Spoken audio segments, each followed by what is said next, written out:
전 세계에서 검색량이 가장 많은 검색 엔진은 구글입니다. 시장 조사 업체인 스탯카운트에 따르면 2024년 4분기 구글의 전 세계 검색 점유율이 89.3%를 기록했다고 발표했습니다. 전 세계 검색 점유율의 거의 90%를 구글이 차지하고 있다는 통계입니다. 2017년부터 2020년까지 구글에서 가장 많이 검색한 내용은 다음과 같습니다. 전 세계 사람들이 가장 많은 관심을 가지고 검색한 1위는 집이었습니다. 2위는 사랑이었고, 3위는 음식이었고, 4위는 주식이었습니다. 국제적인 선교단체인 로잔에서도 비슷한 통계를 낸 적이 있었습니다. 사람들이 가장 많은 관심을 가지고 있는 1위는 포르노, 2위는 영화, 3위는 돈, 4위는 축구, 5위는 예수님, 6위가 기독교입니다. 두 경우를 보았는데 여러분, 구글은 글로벌 기업이고 로잔은 국제적인 기독교 선교 단체입니다. 사람들이 구글이라는 검색 엔진에 검색할 때와 로잔이라는 선교 단체가 사람들에게 질문했을 때 보인 반응을 보면 사람들의 관심이 크게 다르지 않다는 것을 통계가 보여주고 있습니다. 그러면 우리의 가장 큰 관심은 무엇인가요? 본문의 느헤미야는 어떤 관심을 가지고 있었을까요? 본문을 보면 느헤미야가 유대 땅과 예루살렘 백성들에 대한 관심을 보이고 있습니다.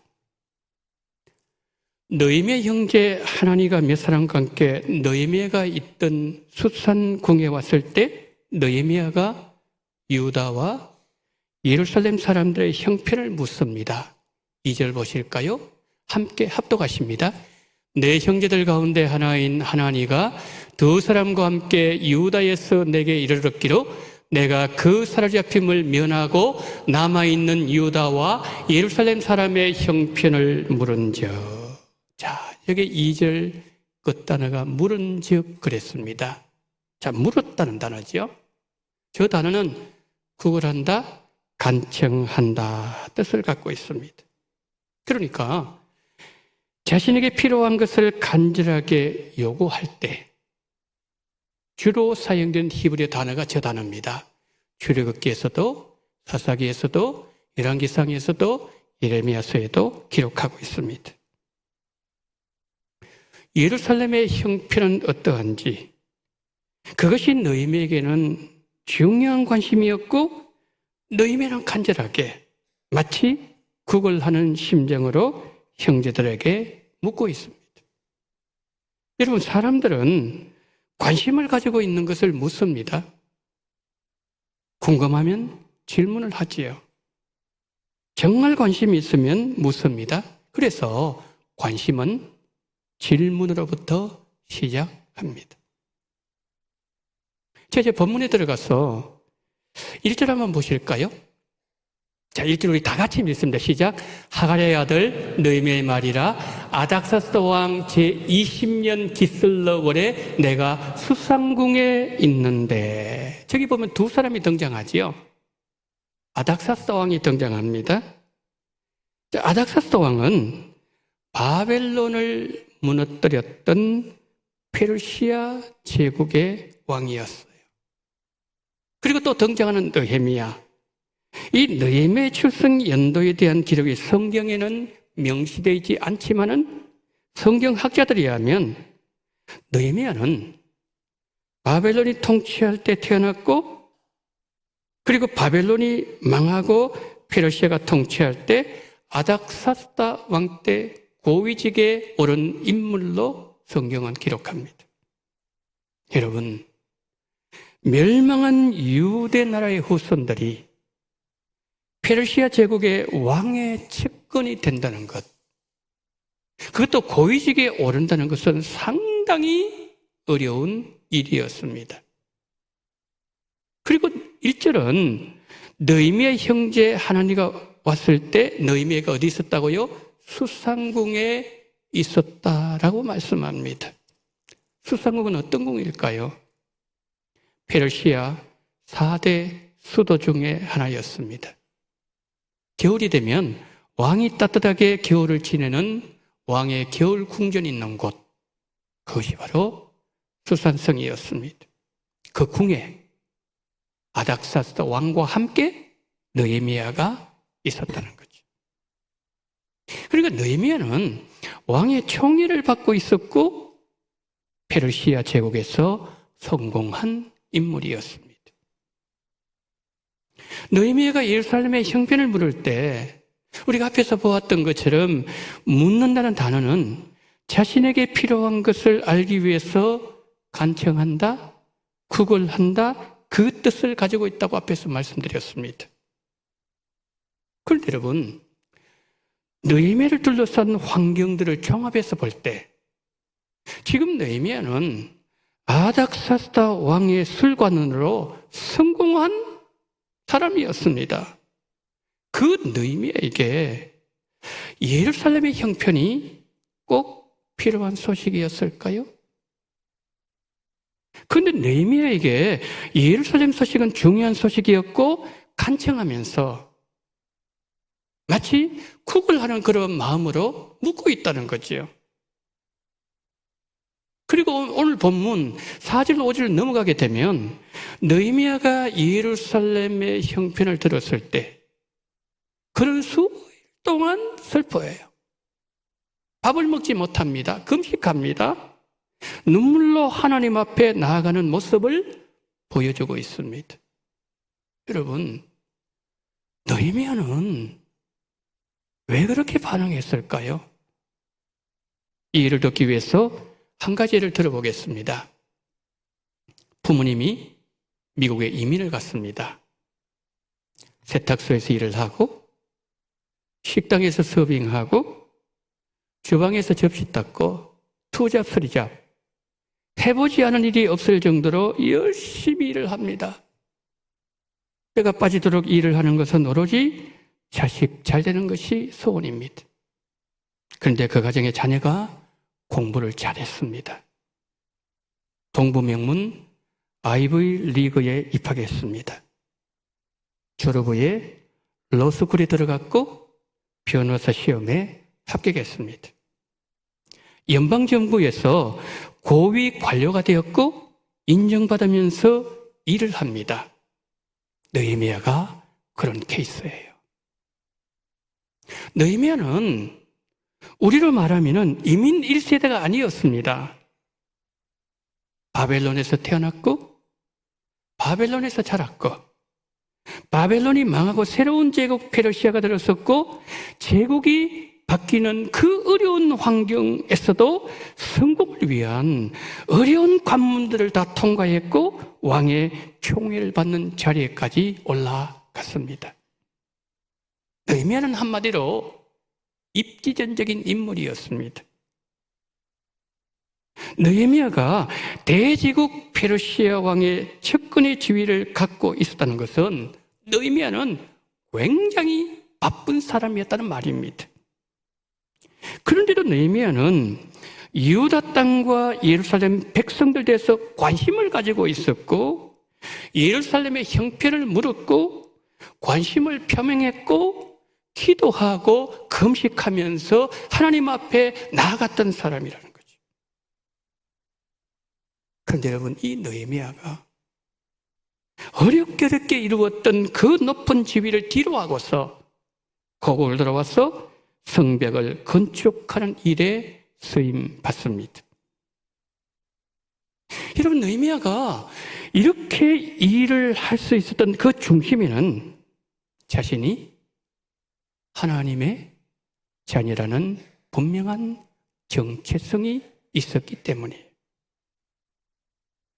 유대인들은 바벨론 포로지에서도 자기들끼리 회당에 모여서 하나님의 말씀을 배웠습니다. 그래서 바벨론 사람들이, 저 유대인들은 하나님의 말씀에 집중한 사람들이다, 하나님밖에 모른다. 그래서 여러분, 유다인이라는 이 용어가 바벨론 제국에서 시작되었습니다. 느헤미야는 참으로 귀한 교훈을 우리에게 던져주고 있습니다. 내가 하나님의 자녀라는 분명한 정체성이 하나님의 나라를 가슴에 품게 만들고 사람들에게 관심을 가지게 만들고 하나님 나라를 중심으로 내 발걸음이 움직이도록 한다는 거죠. 천정호 판사라는 분이 계십니다. 이분은 법정에서 선처를 구하는 소년범들에게 호통을 치면서 훈계한 사실이 알려지면서 이분의 별명이 호통 판사입니다. 중간에 있는 분입니다. 그런데 천정호 판사가 법정에서는 굉장히 엄격하지만 법정 밖에서는 소년범의 아버지라는 별명을 가지고 있습니다. 소년범들이 재범하지 않도록 돕고 있고 책 인쇄 수입으로 소년범들을 보살피고 있고 소년범들이 바른 길을 가도록 법인을 만들었습니다. 소년범의 문제는 알고 보니까 가정에 문제가 있어서 아이들이 범죄에 빠진다는 사실을 너무나 잘 알고 있었기 때문에 행복한 가정을 경험할 수 있도록 사법형 그룹 홈 청소년 회복센터를 부산에 자기 개인 사비를 들였어. 정말 아이들에게 신경을 많이 쓰는 법관입니다. 그런데 이분은 아주 신실한 그리스도인입니다. 제가 이분의 삶을 보면서 이런 의문을 품게 되었습니다. 어떻게 이분은 가장 다루기 힘들고 까다롭기로 유명하고 재범률도 높은 소년범들에게 많은 관심을 가지게 되었을까? 어떤 특별한 계기가 있었을까? 저의 궁금점이 불리겠던 한 프로그램이 있었습니다. 한 번 더 보여주시죠. 저 오른쪽에 있는 분이 유재석 씨지 않습니까? 왼쪽에 있는 분이 조세호 씨입니다. 이 둘이서 진행하는 유퀴즈 온 더 블록, 저 프로그램을 제가 보면서 궁금점이 풀렸습니다. 소년 천정호는 어릴 때 매우 가난한 가정에서 자랐습니다. 부산의 달동네 아미동 까치곡의 단칸방에서 7남매 중에 한 자녀로 태어났습니다. 저기 보시면 까치곡이 되어 있죠. 1960년대 사진입니다. 그런데 천정호 판사님이 65년생입니다. 그러니까 저 사진을 찍을 때 저때 저 동네 살고 있었다는 거죠. 그런데 저기 많은 집들이 보이지 않습니까? 저 집들 가운데 천정호 판사님의 어린 소년의 집이 있었을는지도 모르겠습니다. 저런 가정에서, 환경에서 자라났습니다. 너무 가난했습니다. 육성회비 낼 때 되면 학교를 안 갔습니다. 돈이 없었어. 선생님이 두드려 맞으니까. 도시락 못 사갑니다. 점심시간에 물로 배를 채웠습니다.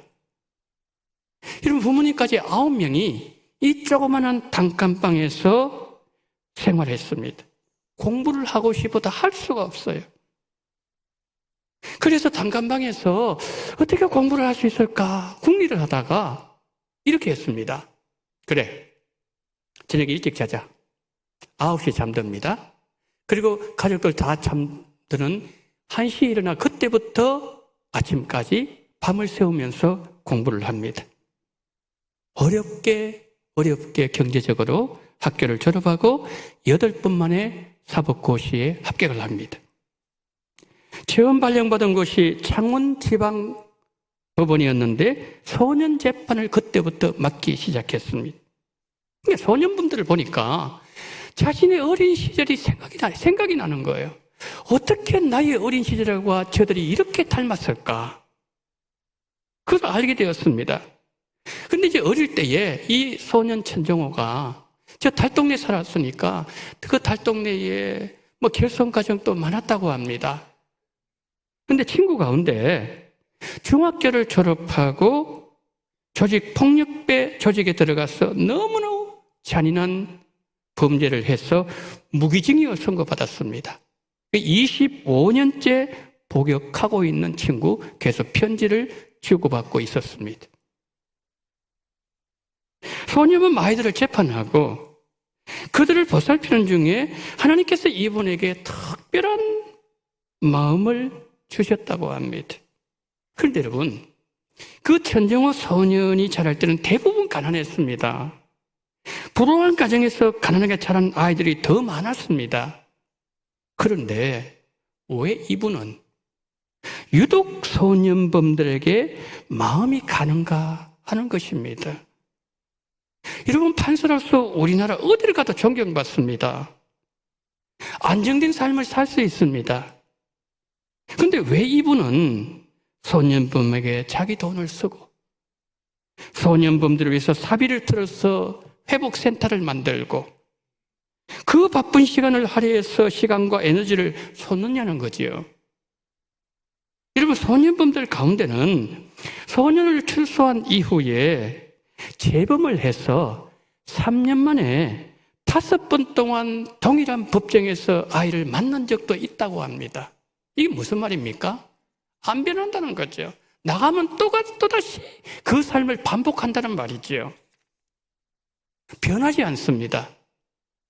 법정에서 또 만나야 되는 소년범들에게 왜 시간과 돈과 에너지를 쏟아붓느냐는 거지요. 그것은 자신이 하나님의 자녀라는 자신의 정체성과 하나님께서 하나님의 자녀에게 주신 특별한 관심 때문이었습니다. 빌립보서 2장 13절 한번 보시겠습니까? 함께 합독합니다. 너희 안에 행하시는 이는 하나님이시니 자기의 기쁘신 뜻을 위하여 너희에게 소원을 두고 행하게 하시나니. 자, 저게 말씀에서 소원을 두고 행하게 하신다, 저 말씀 있죠? 저거는요, 마음이 내키게 만든다는 뜻이에요. 여러분, 우리가 하나님의 일을 할 때 막 천둥, 번개가 치고 땅이 갈라지고 엘리야처럼 불이 하늘에서 떨어지고, 이것은 모세나 엘리야 같은 사람에게 나타나는 현상입니다. 하나님께서 대부분의 사람들을 통해서 일하실 때 어떻게 하시는가 하면은 누군가에게 특별한 관심을 가지도록 하십니다. 너희 안에서 행하신 하나님이시니 소원을 두고 행하는, 마음이 내키게 만든다는 거지요. 특별한 관심을 가지도록 만드는 거예요. 예를 들어서 그 사람을 보면은 이상하게 마음이 떨려요. 마음이 그냥 울컥해집니다. 내가 가지고 뭐라도 주고 싶은 마음이 생깁니다. 돈도 시간도 에너지 쏟아도 아깝지 않아요. 그 사람에 대한 관심이 생긴다는 거죠. 이것은 뭐냐면은 하나님께서 하나님의 백성들에게 주시는 마음입니다. 그때 사람들은 두 가지로 반응합니다. 첫 번째는, 아니 왜 나에게 이런 마음이 생기는 거지? 아니 나도 먹기 살기 힘드는데, 이분들은 정말 내가 빠듯한데, 그러면서 하나님이 주시는 마음을 뭉개버릴 수 있습니다. 듣고도 안 들은 것처럼 반응할 수 있습니다. 근데 두 번째 사람은 하나님 주신 이 관심과 특별한 마음에 반응하는 사람들입니다. 근데 하나님은 반응하는 그 사람을 통해서 하나님의 일들을 이루어 나가신다는 거죠. 그 사람이 오늘 본문의 느헤미야이고 천정호 판사님이고 오늘 우리가 되어야 한다는 거죠. 자, 오늘 영원사랑 축제 선포주일이 되면서 전도 대상자 2차로 우리는 작정했습니다. 그러니까 오늘은 전도 축제를 준비하는 아주 특별한 주일이에요. 그래서 주님의 마음으로 영혼을 사랑하면서 복음을 전하는 한 분을 더 소개하고 싶습니다. 저 안양에 가면은 세중앙교회라고 있습니다. 큰 교회가 있어요. 도로변에 있습니다. 그런데 그 안양의 세중앙교회에 고정민 장로님이란 분이 계세요. 이분은 복음의 제남, 복음을 제남이 아니라 복음의 제남이라는 예수님을 광고하는 단체를 만든 분입니다. 이 단체의 최근 사진 한 장을 보여드리겠습니다. 자, 저희가 어딘가 하면 뉴욕입니다. 타임스퀘어예요. It's okay with Jesus. 예수님과 함께 하면 모든 게 다 만사 오케이라는 거죠. 여러분, 저희가 대한민국이 아니에요. 명동이 아니고 세계 경제 중심지, 월가가 있는 그것도 뉴욕주의 가운데서 가장 핫한 플레이스. 타임스퀘어에 지금 광고된 내용이에요. 여러분, 뉴욕의 중심부 맨하탄 타임스퀘어에서 천문학적인 광고비를 쓰면서 제품을 광고하지 않습니까? 돈 버는 광고하는 것도 안 쉬워요. 너무너무 비싸기 때문에. 그런데 복음을 광고한다? 이건 광고비를 떠나서라도 기적에 가깝습니다. 왜냐하면 누가 여러분 뉴욕에서 그 세계의 경제 중심부에서 복음을 광고하는 생각 자체를 하지 않기 때문에. 그런데 장로님은 하는 거예요. 그러면 고 장로님은 어떤 연유로 예수님을 광고하는 결심을 하게 되었을까요? 이분은 원래 정말 잘 나가는 광고회사를 운영하는 CEO였습니다. 주옥이 누군가 하면은 국가기관, 대기업이었어요. 그러니까 굉장히 잘한다는 거예요, 광고업계에서는. 그런데 어느 날 생수통을 배달하는 사장님이 오셨는데 그 생수통을 메워서 들어오는데 보니까 그 생수통 옆에 하나님의 말씀을 붙여놓은 거예요. 궁금해서 사장님께 물었습니다. 사장님, 그렇게 하면은 불편해하는 고객 없습니까? 왜 없습니까? 많지요. 어떤 분은 생수통을 발로 차기도 하고 계약을 해지하는 분도 있습니다. 그런데 왜 그 일을 계속하는 거죠? 그때 사장님 이런 말을 했습니다. 제 직업이 영향력이 있는 직업이 아니지만 이 일을 통해서 복음을 전할 수 있는 작은 방법이라고 생각했기 때문입니다. 그 말을 듣는 순간에 큰 충격을 받았어요. 나는 하나님께서 나에게 주신 이 귀한 달란트 크게 사업을 경영하고 광고를 하면서 그런데도 나는 돈만 벌려고 했는데 나만 잘 살려고 했는데 사장님은 영향력이 있는 직업이 아님에도 사업을 하나님께 드리는 삶을 살고 있구나. 고민에 빠졌어요. 그날부터. 내 삶에서 예수님을 전할 수 있는 방법은 뭘까? 오랜 시간 고민을 그려봤다가 회사 문 닫았습니다. 예수님을 광고하는 사업을 시작하게 되었고 지금은 복음을 위한 삶으로 하나님께 크게 영광 돌리는 삶을 살고 있습니다. 뭘 말씀하는 거죠? 하나님의 자녀인 내가 어디에 관심이 있는가? 내가 하고 있는 이 일을 하나님은 과연 기뻐하실까? 어떻게 생각하실까? 깨닫는 것이 매우 중요하다는 메시지입니다. 자, 마지막으로 한 가지 내용을 더 살펴보면서 설교를 마무리하고자 합니다. 그러면 우리의 믿음의 주가 되시는 예수님의 관심은 무엇이었을까? 궁금하지 않습니까? 요한복음 4장 34절, 누가복음 22장 42절. 자, 우리 다 같이 두 절을 읽습니다. 시작. 나의 양식은 나를 보내신 이의 뜻을 행하며 그의 일을 온전히 이루는 이것이니라. 아버지여, 만일 아버지 뜻이거든 이 잔을 내게서 옮기시옵소서. 그러나 나의 원대로 마옵시고 아버지의 원대로 되기를 원하나이다. 아멘. 자, 저기 먼저 요한복음 4장을 보세요. 자, 저기에서 첫 번째 단어가 나의 양식 그랬죠. 그 예수님은 제자들에게 나의 양식을, 예수님의 양식을 말하면 좀 쉽게 설명해 볼까요? 나는 이거 매일 먹고 산다. 이게 양식 아닙니까? 그러니까 예수님께서 늘 드시며 양식처럼 여겼던 것, 그게 뭐예요? 하나님의 뜻이의 뜻. 저 나와 있죠. 그 다음에 누가복음 22장에서 아버지의 뜻, 아버지 원대를 이루기를 원합니다. 그러니까 예수님의 관심은 아버지의 소원을 이루어드리는 거예요. 여러분, 요한복음 4장은요, 예수님의 사역 초기에 기록된 거예요. 누가복음 22장은 예수님의 사역, 그것도 맨 마지막, 예수님 십자가 금요일날 못 박히시기 전날, 하루 전날 밤, 목요일날 밤에 겟세마네 동산에서 예수님 기도 아닙니까? 그게 뭘 말씀하는 거예요? 여러분, 예수님의 관심은 변한 적이 없다는 거예요. 3년 전이나 십자가 못 박히실 때나 마무리하실 때나 처음 시작하실 때나 예수님의 관심은 언제나 일정하셨어요. 그건 뭐예요? 아버지의 소원을 이루어 드리는 거예요. 그런데 여러분, 마지막으로 아버지의 소원을 이루어 드리는 십자가 고난, 아무런 대가가 없었습니다. 그러나 예수님의 관심은 하나님의 뜻이었기에 예수님은 십자가에서 내려오지 않으셨고 인류를 향한 아버지의 뜻을 이루었습니다.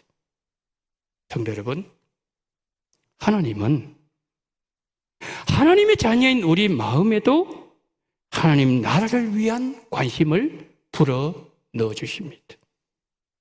느헤미야가 자신은 하나님의 자녀이고 자신이 해야 될 일을 분명히 알았지만, 그리고 느헤미야의 마음에 유다 땅과 예루살렘 백성을 향한 관심을 하나님께서 부어주셨지만 느헤미야가 그 관심을 무시한다고?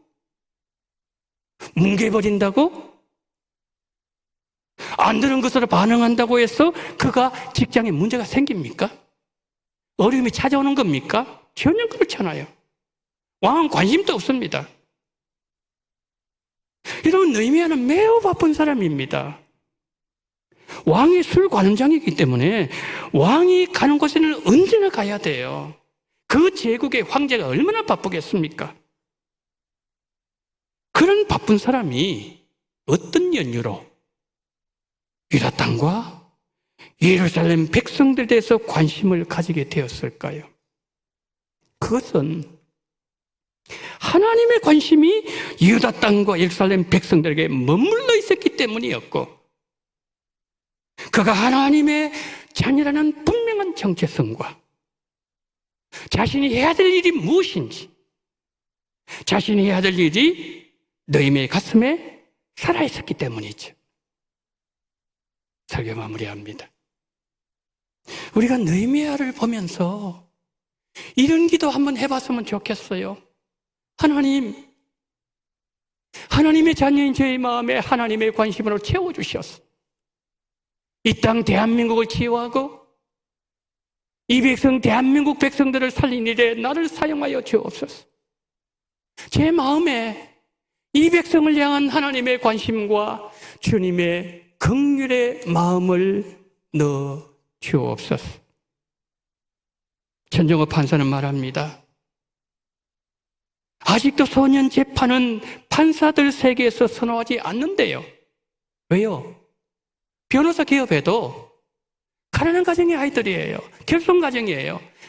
변호사 수임 1%도 안 된다는 거죠. 변호사 세계에서 인기가 없습니다.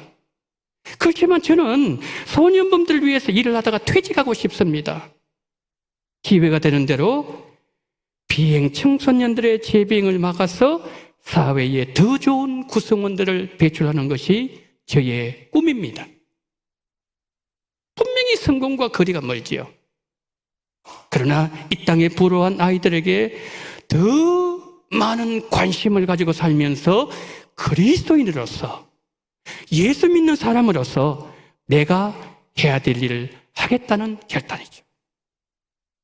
천정호 판사님도 고정민 장로님도 결국에는 한 영혼에 대한 관심으로 귀결됩니다.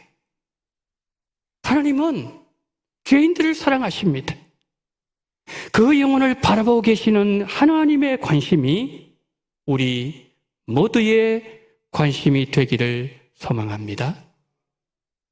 풍성한 열매를 맺는 이 가을에 하나님의 그 관심을 이루어드리는 그런 귀한 우리 모든 원동의 성도님들 다 되시기를 예수님 이름으로 축원합니다. 아멘.